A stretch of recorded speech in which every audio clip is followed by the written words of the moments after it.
जब हम लोग कॉर्पोरेट सेक्टर में होते हैं तो बहुत सारे लोग ये सोचते होते हैं कि अगर हमारी एक फील्ड या करियर बना हुआ है तो why we should move from the एक settled established career to the other thing. When the period was kind of the things के बहुत सारी मार्केट में बहुत सारी चीज़ें जो है वो डाउनवर्ड्स में चल रही थी। दैट टाइम मैंने ये डिसाइड किया कि event management actually that was kind of the field जो कि मेरे अंदर से एक पैशन भी था, और इसके थ्रू मैं बहुत सारे ऐसे लोगों को रीच कर रही थी जो कि लाइक दे वर नीडी। तो we are actually serving our event marketing, digital marketing and conventional marketing services.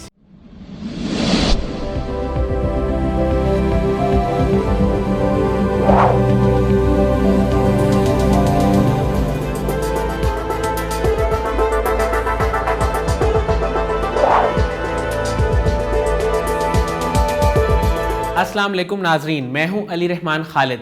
आज जो मेहमान हमारे साथ मौजूद हैं वो औरत टीवी पे एंकर भी हैं, डिजिटल मार्केटिंग कंसल्टेंट भी हैं और इसके साथ साथ एक सोशल एक्टिविस्ट भी हैं। इनका बुनियादी तौर पे एक ख्वाब है कि वुमेन को एम्पावर किया जाए और वो ख़वातीन जो अपने पोटेंशियल को दरियाफ्त नहीं कर सकें वो अपने आप को और अपनी काबिलियत को दरियाफ्त करें और अपने आप को आहिस्ता आहिस्ता ग्रूम करके इस काबिल बनाएं कि वो माशरे का एक अहम हिस्सा जो कि वो हैं और वो मज़ीद बन सकें और निखर के सामने आ सकें। आइए इनसे मिलते हैं और जानते हैं कि ये किस किस तरह से माशरे में कंट्रीब्यूट कर रही हैं। बहुत बहुत शुक्रिया सैयदा ज़ैनब अब्बास साहिबा आपकी तशरीफ़ आवरी का। सबसे पहले तो आप मुझे ये बताइएगा कि आपने काफ़ी अरसा कॉर्पोरेट सेक्टर में जॉब की, उसके बाद आपने सोचा कि मैं अपना काम करूं और आप इवेंट मैनेजमेंट की तरफ आईं। ये सफ़र आपने कैसे तय किया? अस्सलाम वालेकुम, thank you so much Ali. ये बड़ा एक ट्रांजिशनल टाइम पीरियड था और ये बड़ा वैलिड क्वेश्चन है इस हवाले से कि जब हम लोग कॉर्पोरेट सेक्टर में होते हैं तो बहुत सारे लोग ये सोचते होते हैं कि अगर हमारी एक फील्ड या करियर बना हुआ है तो why we should move from the एक settled established career to the other thing, जो कि एक ज़्यादा हार्ड वर्किंग भी होती है और डिमांडिंग भी होती है। इवेंट मैनेजमेंट में basically when the period was kind of the things के बहुत सारी मार्केट में बहुत सारी चीज़ें जो है वो डाउनवर्ड्स में चल रही थी या इस तरह चल रही थी कि आपको स्पोर्टिव, इस क्रिएटिविटी जितनी आपके अंदर होनी थी वो स्पोर्टिव आपके लिए होना था, और अगर आप एक जगह स्टैटिक हो जाते तो वो आपके लिए थोड़ा सा जो है ना वो लॉन्ग टर्म में हार्ड हो जाना था। तो सो दैट टाइम मैंने ये डिसाइड किया कि event management actually that was kind of the field जो कि मेरे अंदर से एक पैशन भी था, ठीक है, और इसके थ्रू मैं बहुत सारे ऐसे लोगों को रीच कर रही थी जो कि like they were needy and I was placing jobs और career placement for them. Like वो बहुत सारे लोअर मिडिल क्लास होते हैं जो इवेंट्स में आप उनको यूटिलाइज़ कर सकते हैं उनकी बेटर सर्विसेज को। They need some highlights, they need some platform. तो मेरा पर्पज़ ये था कि मैं ऐसे इवेंट्स करूं, ऐसे प्लेटफॉर्म्स के साथ इवेंट्स करूं। I have been engaged with the Alhamra as well. I have been serving my services as an event management on the shared basis. तो वहाँ पे मैं स्टॉल्स वगैरह प्लेस करवा रही हूँ या मैं कोई और सर्विसेज कनेक्ट करवा रही हूँ कुछ ऐसे लोगों की जो कि नीडिड हैं, उनकी इसी तरह उनकी जॉब प्लेस हो रही है। So it was very interesting in that way कि एक तरफ तो मेरा एक पैशन था related to the events create करना, प्लस इंडिविजुअली मैंने गवर्नमेंट के साथ एक कंपनी के साथ एक इंडिपेंडेंटली इवेंट अरेंज कराया। फेस्टिवल था, कल्चरल फेस्टिवल था। So it was very interesting overall, and it was very energetic and motivational in that context के you are going to create something for the others as well. Ma'am, ये लोगों की help करने का जज्बा ये आपके अंदर बिल्ट इन था या कोई माहौल ऐसा मिला जिसमें आपको ये लगा कि यार मैं लोगों की मदद करूं? अली देखो, जब आप I just wanted to do something like that जो कि मेरे अंदर अपने भी है, जिसमें मेरा अपना भी शौक़ पूरा हो रहा है, प्लस मुझे कुछ उसकी तरफ से सेटिस्फेक्शन, इनर सेटिस्फेक्शन भी मिल रही है। अगर मैं इसको क्रक्स करूँ, इसको कंपाइल करूँ अली, तो ये इसी तरह मैं कह सकती हूँ कि वो कहते हैं ना कि अपनी ही ज़ात की तस्कीन कर रहा था मैं, उससे तो मुझे मोहब्बत नहीं थी। तो इन अ वे ये जज्बा जो आप कह रहे हो इनबिल्ट भी कह सकते हो, प्लस अगर आप इसको, वो कहते हैं ना जितना जिसको फीड करोगे ना वो उतना ग्रो करता है। तो मैं ये समझती हूँ कि सोशली या आप पीआर की बेस्ड पर आप जितने लोगों की हेल्प कर सकते हो, in a way you are actually getting something for your own self as well. Ma'am, मुझे ये बताइएगा एज अ मार्केटिंग कंसल्टेंट आप क्या क्या सर्विसेज प्रोवाइड कर रही हैं? अच्छा, right now Ali I am into the digital marketing services plus traditional marketing भी, जहाँ wherever we need right now, but overall अगर देखें, ओवरऑल देखें तो अभी वैसे ट्रेडिशनल मार्केटिंग जो है वो बिल्कुल ऑब्सोलीट हो चुकी हुई है. We are moving fast, in fact we are actually move to the digital marketing services. तो मैं यहाँ पे अपनी प्रॉपर टीम के साथ इंशाल्लाह अभी सेटअप स्टार्ट किए हैं. हमें तकरीबन 6 महीने हो गए हैं. तो we are actually serving our event marketing, digital marketing and conventional marketing services. Ma'am, आप अपनी एक जॉब कर रही थी और इवेंट मैनेजमेंट एक बड़ी मुश्किल फील्ड कंसिडर होती है, तो आप जब इसमें आई तो आपको क्या क्या मुश्किलात फेस करनी पड़ी? Basically actually when I left my job, तो आई जस्ट पहले कुछ काम करने से पहले I actually professionally studied event management from Kinnaird college as well. तो वहाँ से निकलने के फ़ौरन बाद जो मुझे सबसे पहली हर्डल थी, टीम क्रिएट करना थी. यानी आपको event management is not a little bit, मतलब लिटिल स्मॉल थिंग, जो कि it's a really big and vast sector, जहाँ पे प्रॉपर आपकी माइंडसेट की और आपकी विजन्स की, आपकी क्रिएटिविटीज़ की जो है वो प्रॉपर वहाँ पे प्लेसमेंट हो रही होती है. ठीक है. तो मेरा सबसे पहला चैलेंज ये था कि मुझे टीम कैसे बिल्डअप करनी है. और वो लकीली वो कहते हैं ना कि जब नीयत साफ़ हो, इंटेंशंस आपकी क्लियर हों, तो आपको रास्ते जो है वो मिलते चले जाते हैं. तो मेरे पास कुछ लकीली बहुत सारे ऐसे, मैंने हिट किया सबसे पहले स्टूडेंट्स को. स्टूडेंट्स वो यंगस्टर्स जो कि अभी अपने यूनिवर्सिटी से निकले होते हैं, they need to implement their skills. तो उनको कुछ ना कुछ इंटर्नशिप्स के तौर पे चाहिए होता है. तो मुझे वॉलंटरीली काफ़ी लोगों ने अप्रोच किया. अच्छा. जो मेरे साथ थे एज ए टीम मेंबर बनने के लिए. कुछ लोगों ने इवन मेरे साथ इन्वेस्ट करने के लिए खुद ऑफ़र की कि we are ready to invest with your services. So लेकिन अल्हम्दुलिल्लाह कि वही एक चीज़ थी. आज अगर मेरे पास सबसे ज़्यादा यूटिलाइज हो रही है मेरी कोई स्किल जो इवेंट मैनेजमेंट के प्रोसेस के स्टार्ट में मुझे फ़ायदामंद हुई, वो थी मेरी PR या मेरी सोशल नेटवर्किंग. और प्लस मुझे वॉल्टियर्स की जो ऑफ़र्स थी वो वॉल्टियर्स की offers just because of my on, कह लें आप सोशल नेटवर्किंग कह लें, कम्युनिकेशंस कह लें या PR कह लें. This is very important. You need to be verbal and vocalist to the people who are actually into the field that they want. They should get highlighted into their own fields. And तो वो यही चीज़ें थी कि जिसने मुझे help out किया बहुत ज़्यादा. Plus still I am on the way. I just want to search those many people who are actually needy as well as who are actually eager to expose their skills as well. ठीक है ma'am, मुझे यहाँ पे ये बताइएगा, digital marketing को आप आने वाले वक्त में कहाँ पे देखती हैं? अच्छा, ये बड़ा एक इंटरेस्टिंग, बड़ा एक हस्बे हाल क्वेश्चन है. देखिए, अब आने वाले वक्तों का तो खैर बहुत आगे, तो वर्चुअली जिस तरह रैपिडली चीज़ें चेंज हो रही हैं, आप देखें फेसबुक पे या इंस्टा पे या मैनी अदर सोशल प्लेटफॉर्म्स जो हैं, आप विद एन आवर जो है 24 आवर्स में आपको सुबह आपके ट्रेंड्स चेंज हो रहे होते हैं, शाम को ट्रेंड्स चेंज हो रहे होते हैं. आप देखें पहले एक साइकी थी बिजनेसेस की या फर्म्स की कि जो मार्केटिंग होती है ना, उस पर बहुत ज़्यादा बजट लगता है. ट्रेडिशनल मार्केटिंग में लगता भी है वैसे. उसके बरक्स अगर हम देखें डिजिटल मार्केटिंग, तो बहुत चीप मार्केटिंग होती है. अभी भी कुछ हमारे माइंडसेट्स ये बने हुए हैं कि शायद लोग आपने खुद ऑब्जर्व किया होगा कि आप बहुत सारे फर्म्स में जाएंगे, बिजनेसेस में जाएंगे, उन्होंने बड़ा अच्छा सेटअप बनाया होगा, ऑफिसेज पे इन्वेस्ट किया होगा, अपने प्रोडक्ट्स पे इन्वेस्ट किया होगा, इंटीरियर अच्छा किया होगा, बट जब मार्केटिंग की बात आती है तो कहते हैं जी हमारा तो मार्केटिंग का बजट नहीं है. हम लोग तो ये पहले होता भी ये था कि प्रिंट मीडिया ले लें या इलेक्ट्रॉनिक मीडिया ले लें या TVCs ले लें, और एक्चुअली में उसमें काफ़ी ज़्यादा बजटिंग होती भी थी. लेकिन डिजिटल मार्केटिंग का क्योंकि प्लस पॉइंट ये है कि इसमें आपकी इन्वेस्टमेंट इतनी चीप होती है. और बेसिकली पहले तो हमें ये चीज़ एक स्टीरियोटाइप या एक थॉट है मार्केटिंग से रिलेटेड, वो तोड़नी चाहिए कि जो डिजिटल मार्केटिंग है या जो मार्केटिंग है या एडवर्टीज़मेंट है, वो बेसिकली कोई एक्सपेंस नहीं है. हमारे बिजनेसेस ये सोचते हैं, ऑनर्स के एंटरप्रेन्योर्स ये सोचते हैं, मैं ओवरऑल बात करी अपनी ऑब्जर्वेशन पे, वो समझते हैं कि ये एक एक्सपेंस है. एक्चुअली में this is an investment, proper investment. क्योंकि और डिजिटल मार्केटिंग तो बहुत चीप इन्वेस्टमेंट है और इसका रिजल्ट आपका बहुत वो कहते हैं कि 360 एंगल पे आपको मिल रहा होता है. आज आप लेट्स सपोज आपको इसके लिए आपको ज़रूरी है कि आप डिजिटल स्किल्स जो वो साइमल्टेनियसली सीखो, आप अपनी ऑर्गेनिक रीच बढ़ाओ, इनऑर्गेनिक रीच बढ़ाओ. ऑर्गेनिक रीच होता है जो आप एडवर्टीजमेंट के मतलब लाइक आपको अपनी प्रोडक्ट के थ्रू जो मिल रही होती है, ठीक है। और इनऑर्गेनिक होता है जो आप अपनी एडवर्टीजमेंट के थ्रू कर रहे होते हो।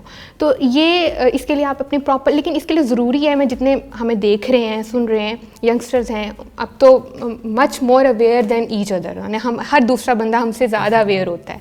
तो ऐसी कोई हमारी फिंगर टिप्स पे है हर चीज़, लाइक मोबाइल की वजह से या कंप्यूटर्स की वजह से। तो आगे अगर नेक्स्ट ओरा में देखें या रिसेंटली देखें तो things are going to be very very much rapidly changed in a way because of the digital marketing, and it will be very fruitful for the businesses, for your any kind of your services. Ma'am, as a social activist आप आज तक क्या कुछ कर चुकी हैं और आप आने वाले वक्त में क्या करना चाहती हैं?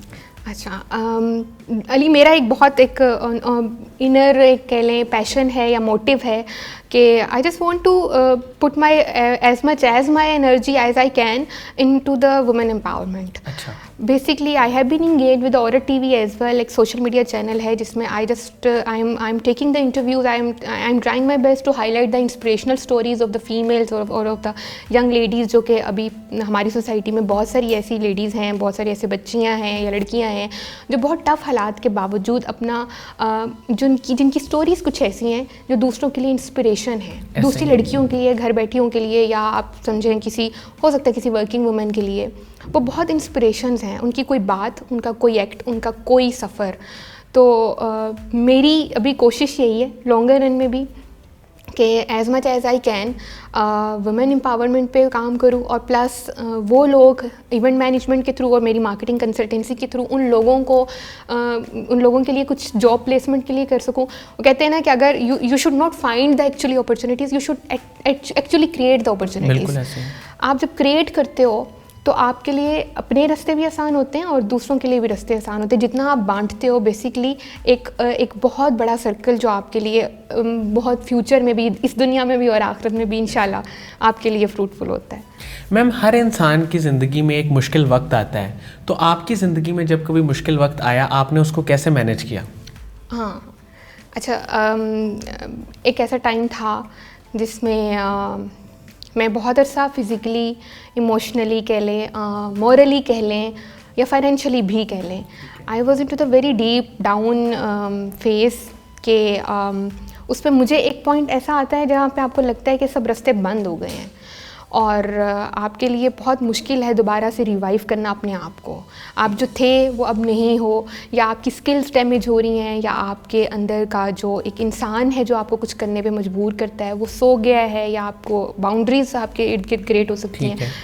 बहुत सारे फैक्टर्स होते हैं। फैमिलीज़ कई दफ़ा सपोर्टिव नहीं होती, कई दफ़ा सोसाइटल प्रेशर होता है, कई दफ़ा आपकी हेल्थ प्रॉब्लम्स होती हैं, लॉट्स ऑफ अदर थिंग्स। लेकिन उस चीज़ पे आपको जो एक चीज़ ज़िंदा रखती है मेरे ख्याल में वो आपकी विल पावर होती है। अच्छा। आपके अंदर हर इंसान एक यूनिक इंसान है, एक डिफरेंट इंसान है। उसके अंदर अल्लाह ताला ने हर इंसान के अंदर एक डिफरेंट क्वालिटी रखी हुई है। We just need to explore them. And बहुत सारे लोग, अब तो माशाल्लाह अवेयरनेस इतनी हो चुकी हुई है कि हमारे यंगस्टर्स अल्हम्दुलिल्लाह, जब मैं देखती हूँ कि हमारे से हमसे जो 5-6 साल छोटी नेक्स्ट जनरेशन आ रही है वो बहुत इस मामले में स्मार्ट हैं। वो अपने आप को जानते हैं कि हमने जाना कहाँ है, उनकी डायरेक्शन क्या है। तो जब आपको एक डायरेक्शन पता हो कि मैंने ये करना है, दिस इज़ डिसाइडेड, क्लैरिटी हो एग्जैक्टली, आपको कोशिश ये करना चाहिए। मैं आपके इस प्लेटफॉर्म के थ्रू ये बात करते करते ये बात भी मेंशन करूं कि कोशिश जितने यंगस्टर्स को है वो यही करनी चाहिए कि अपनी डायरेक्शंस का डेफिनेशन उनको पता हो। ठीक है। और जब आपको ये पता चल जाती है ना, तो आपको आपके अंदर कोई ना कोई एक ऐसा फैक्टर होता है जो आपको ज़िंदा रखता है, लाइव रखता है। इसी तरह मेरे अंदर भी एक विल पावर, एक फैक्टर थी कि यार नहीं, no, this should not be an end. मतलब मैं ये सोचती की थी कि ज़ैनब, नो यार, this should not be an end. Eventually I have to do something again, I have to stand up on my own feet. और इसमें अगेन मैं आपको अली ये बात बोलूँ कि ये ज़रूरी नहीं था कि मेरी फैमिली की तरफ से कोई प्रेशर था या मेरी सोसाइटी की तरफ से कोई प्रेशर था। बहुत सारी चीज़ें आपके पैरामीटर्स आते हैं जो आपको रोकते हैं और उन्हीं में से आप खुद रास्ता अपनी विल पावर से बनाते हो। तो अल्हम्दुलिल्लाह I got able to do that कि मैं इसमें मैंने उसको दोबारा से रिवाइज़ किया और मैं दोबारा अल्हम्दुलिल्लाह I get back to my own energies. Ma'am, women empowerment पे आपका बहुत ज़्यादा फोकस है, तो आप ख़वातीन को क्या मशवरा देना चाहेंगी? कोई ऐसी बात, कोई पैगाम जो आप इस प्लेटफॉर्म से उनको देना चाहें? ओके। अच्छा, ऐसा है कि मैं एक उनको सिर्फ एक शेर है, एक बहुत ही मुझे अच्छा लगता है इस मामले में कि वो कहते हैं कि ज़िंदगी में वही कुछ ज़िंदगी में ज़िंदगी का भेद पाते हैं, पे हम जुस्तजू जो करते हैं बरसों गम उठाते हैं। अच्छा। यानी आपकी ज़िंदगी जो है एक लिटरली एक स्ट्रगल है। Everybody is facing a little different kind of the battles. Choose your battles, pick your battles. Females जो स्टक्ड हैं, जो स्कैटर्ड हैं, जिनको जो छोटे छोटे फैक्टर्स के साथ मॉरली डाउन हो रही हैं, they should think like that कि वो हो सकती हैं जिन्होंने स्टीरियोटाइप्स तोड़नी है। ठीक है। आप हो सकती हो। कोई एक लड़की जो खुद सोच रही है वो ये अपने सोच के पैराडाइम्स को शिफ्ट करें, मोटिवेट करें कि आप अगर ये सोच लें कि आपने यहीं रुकना है तो आपके लिए वो मंजिल, आपके लिए रास्ते मुश्किल ही रहेंगे। लेकिन अगर आप सोच लें कि you should not give up, आपको जितनी मर्ज़ी रास्ते की रुकावटें आएँ, मसले आएँ, हर्डल्स आएँ, प्रॉब्लम्स आएँ, जब आपने डिसाइड कर लिया कि वो डायरेक्शन है, you have to go there, तो आपको you should not care about the रास्ते की जितनी छोटे छोटे कंकर्स आ रहे हैं या छोटे छोटे हर्डल्स आ रही हैं। ठीक है, आपको उस पर रेजिस्ट करना होगा, आपको अपने आप को स्ट्रॉन्ग विल करनी होगी। सो जुस्तजू जो है उसको ख़त्म ना करें, स्ट्रगल आपकी सक्सेसफुल हो जाती है। मैम, अगर ख़वातीन को फैमिली सपोर्ट ना हो तब वो ख़ुद को कैसे ग्रूम करें? यस। अच्छा अली, मैंने रिसेंटली एक ऐसी फ़ीमेल थी, ऐसी लेडी थी जिनका मैंने इंटरव्यू ही कंडक्ट करवाया था। Basically she is married woman and she is raising 3 children as well. तो लेकिन उन्होंने ज़ीरो इन्वेस्टमेंट से, आज देखें आपके पास इस वक्त बहुत अपॉर्चुनिटीज़ हैं। डिजिटल दुनिया ने ना आपको एक ऐसी दुनिया में डाल दिया है जहाँ पे डिफरेंट अपॉर्चुनिटीज़ ही अपॉर्चुनिटीज़ है। बात सिर्फ इतनी है कि आपने अपने माइंड को क्रिएटिव मोड में लेकर आना है। ठीक है। और आप जब उस क्रिएटिव मोड में आ जाते हैं, उन लड़कियों के लिए जिनके पास कोई फाइनेंशियल सपोर्ट नहीं है, फैमिली का मॉरल सपोर्ट नहीं है, लेकिन मैंने अभी जैसे बात की कि हर लड़की में, हर लड़के में, हर इंसान में कोई ना कोई टैलेंट होता है।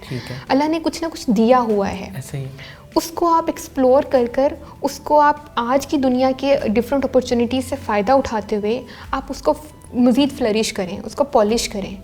मॉरली आप उसको आप देखें, आई बिलीव इन दैट कि जो सेल्फ मोटिवेशन होती है ना, आप अपने आप को सेल्फ लेक्चर दें। मैंने, जैसे आपने मेरी बात की कि जो मेरा डाउन टाइम पीरियड था, जो सेल्फ टॉट थी ना मेरे लिए, वो बहुत हेल्पफुल थी। मैंने सेल्फ टॉट बहुत की कि अपने आप को सेल्फ टॉक के साथ समझाया, सिखाया, पढ़ाया कि यार नहीं, मतलब अगेन जो आप हो, जो आप अपने आप को विल पावर क्रिएट कर सकते हो, स्ट्रॉन्ग बना सकते हो, वो दूसरा नहीं कर सकता। दूसरा आपको डायरेक्शन दिखा सकता है। सो वो फीमेल थी जिनका मैंने इंटरव्यू कंडक्ट करवाया। नाउ शी इज़ माशाल्लाह running a globally her retail business through the digital marketing. So उन्होंने इवेंचुअली, फिर आप देखें जब आप एक स्टेट पे पहुंचते हो या आपको कुछ रिटर्न मिल रहा होता है ना, तो फिर आपके साथ फैक्टर्स मिलना शुरू हो जाते हैं। आपकी फैमिली भी सपोर्ट करेगी, आपके हस्बैंड भी सपोर्ट करेंगे, आपके बच्चे भी अंडरस्टैंड करेंगे। ये सब चीज़ें फिर इंटरकनेक्टेड होती हैं। मैम, कासिम अली शाह साहब की तकरीरों और तहरीरों से आप वाकिफ़ हैं, उनकी फाउंडेशन भी है, उनके काम को आप कैसे देखती हैं? माशाल्लाह, कासिम शाह साहब ने जितनी अभी तक लाइफ, मैं उनको एक लाइन में बात कहूँगी कि he is actually a life changer. ठीक है। या गेम चेंजर पर्सन है वो, क्योंकि उन्होंने बहुत सारे घरों में इस वक्त, मेरे पास रैंडम टॉक में भी हम जनरली कभी कन्वर्सेशन करते हैं, किसी सोशल प्लेटफॉर्म में कन्वर्सेशंस हो रही हैं, तो ये बात डिस्कस होती है कि कासिम शाह साहब का फ़लाँ लेक्चर था या वो लेक्चर था या वो बात थी जिसकी वजह से मेरे घर में, मेरे हस्बैंड में ये चेंज आया है, मेरे बच्चों में ये चेंज आया है, या मेरे अंदर एक जो थी वो दोबारा से जो है वो एक मोटिवेशन जो है वो उनकी मोटिवेशन की वजह से दोबारा से मेरे अंदर वो पैशन क्रिएट हो गया कि यार मैंने छोड़ना नहीं था, मैंने गिव अप नहीं करना था। और कासिम शाह साहब की वजह से जनरेशन गैप्स में, यानी पेरेंट्स और बच्चों का जो कम्युनिकेशन प्रॉब्लम था, I have personally witnessed on that कि वो बहुत इम्प्रूव्ड हुआ है। बहुत सारे फैक्टर सोसाइटी में, बहुत सारी फैमिलीज़ ने इसके ऊपर बड़े पॉजिटिव फीडबैक्स दिए हैं। और I just wish him a good luck more and more. उनकी फाउंडेशन और उनकी टीम जितना अच्छा काम कर रही हैं वो करती चली जाएँ। बहुत बहुत शुक्रिया सैयदा ज़ैनब अब्बास साहिबा आपकी तशरीफ़ आवरी का। नाज़रीन, मुझे उम्मीद है कि इस इंटरव्यू से आप लोगों को बहुत फ़ायदा होगा, बिलखुसूस वो ख़वातीन जो हिम्मत हार देती हैं उनको ये इंटरव्यू देख के बहुत हिम्मत मिली होगी, बहुत हौसला मिला होगा। अपना बहुत ही ख्याल रखिएगा। इस अपनेपन के साथ के इजाज़त दीजिए। अल्लाह हाफ़िज़।